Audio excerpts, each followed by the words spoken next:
A luz do celular tremeu na mão dela quando o nome apareceu na tela. Mamãe, uma chamada de vídeo às 3 da manhã. Nada de estranho nisso, não fosse por um detalhe que gelou seu sangue. Sua mãe estava morta há 6 anos. Enterrada, velada, pranteada, mas ali estava o nome, piscando insistente na escuridão do quarto. E então ela atendeu. O rosto que surgiu na tela era exatamente como ela lembrava. Os mesmos olhos castanhos, a mesma marca de nascença no queixo, o mesmo sorriso que costumava acalmá-la quando criança, mas havia algo errado na forma como aquela boca se movia. Algo descompassado entre o movimento dos lábios e as palavras que saíam deles. E a pergunta que veio através daquela tela foi simples, direta, impossível.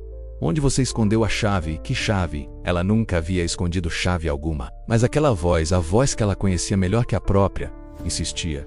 Você sabe qual chave? A que eu te dei antes de morrer. E então, a ligação caiu. Silêncio absoluto, nenhum histórico de chamada, nada. Como se aquilo nunca tivesse acontecido. Mas aconteceu. E no fundo da gaveta de sua mãe, 3 dias depois, ela encontrou um envelope lacrado com seu nome. Dentro, uma chave enferrujada e um bilhete com apenas uma linha. Não abra a porta do porão. O problema é que a casa onde ela cresceu não tinha porão. Existem momentos na vida que dividem sua existência em 2 partes. O antes e o depois. O mundo como você conhecia e o mundo como ele realmente é. Esses momentos chegam sem aviso, sem preparo, sem possibilidade de volta. Eles chegam em ligações que não deveriam existir, em objetos que aparecem onde não deveriam estar, em avisos dados por pessoas que já não respiram há anos. E quando esses momentos chegam, você tem 2 escolhas: ignorar o impossível e seguir em frente, fingindo que nada aconteceu, ou mergulhar fundo naquilo que sua mente racional grita para você evitar. A maioria das pessoas escolhe ignorar. Elas trancam a chave numa gaveta, deletam a mensagem, mudam de assunto quando alguém pergunta se está tudo bem, porque aceitar significa admitir que o mundo não funciona da forma que nos ensinaram. Que existem buracos na realidade, que os mortos não ficam onde os colocamos, que algumas portas, uma vez abertas, jamais podem ser fechadas novamente. Esta não é uma história sobre fantasmas, não exatamente. É uma história sobre limites, sobre as fronteiras invisíveis entre o que deve ser tocado e o que deve permanecer intocado, sobre as regras que existem por uma razão. Mesmo quando ninguém mais se lembra qual razão é essa, você vai conhecer pessoas que cruzaram essas fronteiras. Algumas voltaram mudadas, outras não voltaram de forma alguma, e algumas voltaram como algo diferente. Algo que usa sua pele, mas esqueceu como ser humano por dentro. Vai conhecer lugares que não deveriam existir em mapas. Objetos que carregam memórias que não são suas. Fotografias que mostram coisas que a câmera não deveria ter capturado. E perguntas, tantas perguntas que não têm respostas confortáveis. O que você está prestes a ouvir foi documentado, verificado até onde a verificação é possível quando se lida com o impossível. Cada nome foi trocado, cada localização obscurecida, não por falta de coragem, mas por respeito àqueles que ainda carregam as cicatrizes dessas experiências. Porque algumas histórias deixam marcas, não apenas na memória, mas no corpo, na forma como você dorme, na maneira como passa a evitar certos lugares, certos horários do dia, certas perguntas que antes pareciam inofensivas. Esta é uma dessas histórias, e ela começa com uma chave que não deveria existir, uma ligação que desafiou a morte e uma porta que, segundo todos os registros oficiais, nunca foi construída, mas estava lá, esperando como sempre esteve. E quando finalmente foi aberta, o que saiu daquele porão inexistente não foi algo que pudesse ser facilmente explicado ou rapidamente esquecido. Foi algo que mudou completamente a forma como olhamos para as casas onde crescemos, para as vozes que conhecemos, para a certeza de que os mortos permanecem mortos. Prepare-se, porque uma vez que você conhecer esta verdade, cada ligação no meio da noite vai fazer seu coração disparar. E você vai se perguntar toda vez que o telefone tocar, se desta vez é alguém que ainda respira do outro lado da linha. 3 semanas antes da ligação, Marina começou a sentir aquele cheiro. Não era um cheiro comum, sabe? Não era mofo, nem comida estragada, nem cano entupido. Era algo mais profundo, mais orgânico, como se a própria casa estivesse apodrecendo por dentro. Ela limpou tudo, cada cômodo, procurou atrás dos móveis, embaixo das camas. O cheiro persistia, mais forte à noite, principalmente no corredor que levava ao quarto dos fundos. O quarto onde a mãe dela costurava, onde passou seus últimos meses cercada de linhas e tecidos coloridos. Marina evitava aquele lugar desde o funeral. Não por medo, mas por culpa, porque ela não estava lá quando sua mãe mais precisou. Porque escolheu responder um e-mail de trabalho em vez de atender a última ligação dela. Acreditou que teria mais tempo, mas o tempo acabou, e o cheiro a forçou a entrar naquele quarto. Foi quando ela viu: a máquina de costura estava ligada. O pedal pressionado, como se pés invisíveis o acionassem. A agulha subia e descia costurando ou nada. Com as mãos trêmulas, Marina puxou o plugue da tomada. A máquina parou. E o silêncio que se seguiu foi pior que o barulho. Um silêncio pesado que esperava algo. Ela saiu do quarto, trancou a porta e guardou a chave. Mas naquela noite, às 2h43 da manhã, o som voltou. O zumbido inconfundível da máquina atravessando as paredes, dizendo: "Você não pode me desligar.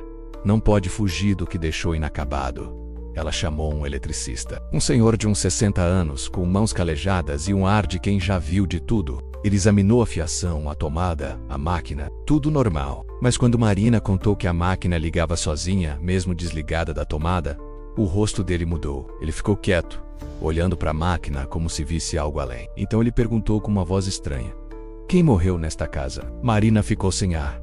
Como ele sabia? O eletricista guardou as ferramentas devagar. "Eu não cobro por este serviço", ele disse. "E sugiro que não mexa mais nesta máquina. Deixe ela terminar o que começou.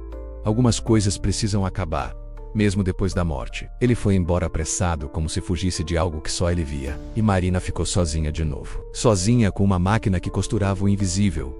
E com a sensação de que sua mãe havia deixado algo inacabado. Algo que agora pulsava nas paredes da casa como um coração que se recusava a parar.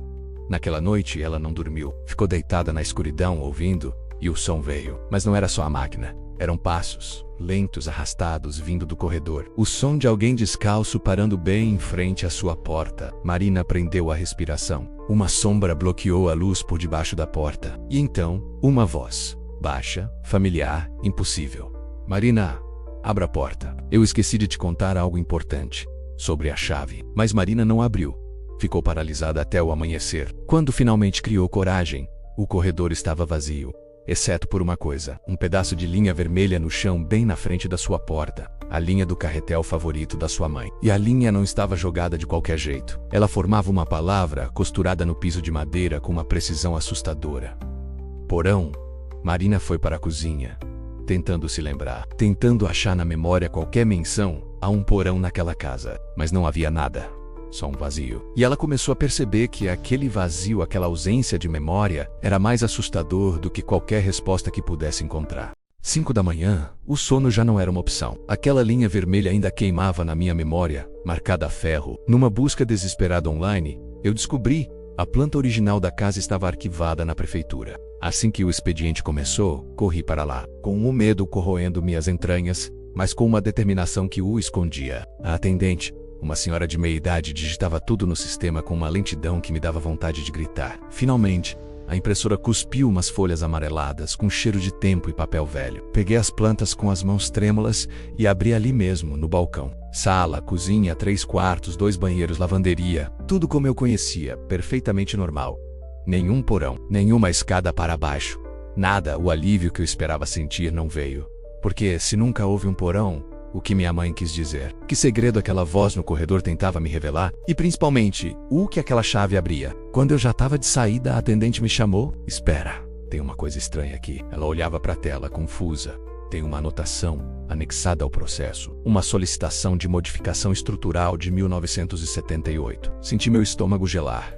"Que tipo de modificação?" Ela clicou em alguns arquivos. E a resposta veio. Lenta como sempre. A solicitação foi negada. Aparentemente, os proprietários anteriores queriam construir uma extensão subterrânea, um porão, mas o pedido foi recusado. O terreno não suportava escavação. O lençol freático era muito alto, com risco de inundação. Era inviável e perigoso. Alguém quis tanto um porão que entrou com um pedido oficial. Mas quem eram os proprietários em 78? A atendente digitou mais um pouco. Arthur e Helena Novaes. Meu chão sumiu. Eram os pais da minha mãe, meus avós, pessoas que eu mal conheci, sobre quem minha mãe nunca falava.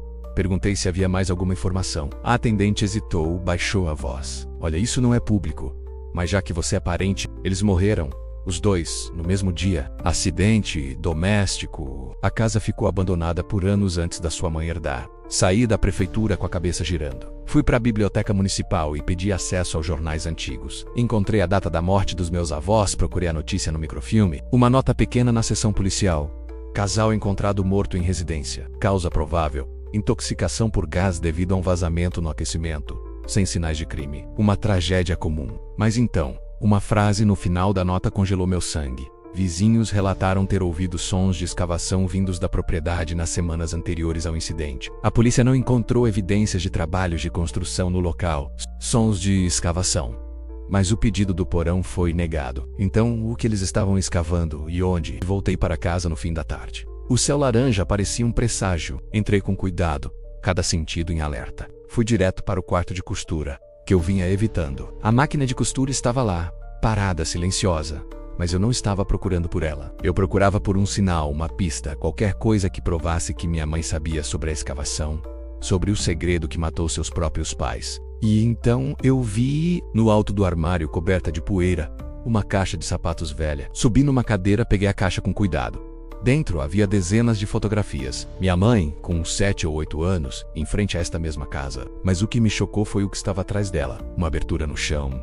Uma escavação. E nessa escavação, mal aparecendo na borda da foto, uma escada descendo para a escuridão. O porão existiu, pelo menos naquela época. E minha mãe estava lá na frente dele, com um sorriso que não chegava aos olhos. Um sorriso que eu agora reconhecia. Era o mesmo daquela ligação de vídeo impossível. O sorriso de alguém que sabe de algo terrível e carrega esse segredo como uma doença. O que realmente aconteceu naquela casa. Agora, eu precisava descobrir. Continue acompanhando essa história e se inscreva para não perder o próximo episódio.